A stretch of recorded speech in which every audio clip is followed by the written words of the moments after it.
बीड हत्या प्रकरणामध्ये खोटा अजेंडा राबवणाऱ्यांना आज 6 आरोपी केलेलं नाहीये। 6 आरोपी केलं असतं तर केव्हाच शिक्षा झाली असती असं जरांगी पाटलांनी म्हटलंय। आता हत्या, खंडणी, जमिनी बळकावणाऱ्यांना टोळीला सुट्टी नाही असा इशारा मनोज जरांगी पाटलांनी दिलाय।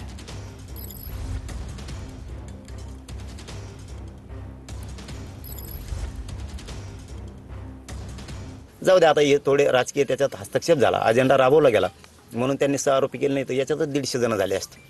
पुढच्या काळात यांनी कुणाला त्रास देणं, कट मारणं, गाड्याला आड उभारणं, प्लॉट हडपिणं, खंडण्या मागणं असे काही प्रकार मराठ्यांसंग केले की आमचा मोर्चा तिकडं वळाला ज्यांच्याकडं, म्हणजे ते सुद्धा मध्ये घालतो। आता या टोळ्या ठुत नाहीत, आता आम्ही त्रास देणाऱ्या टोळ्यामध्ये जाणार।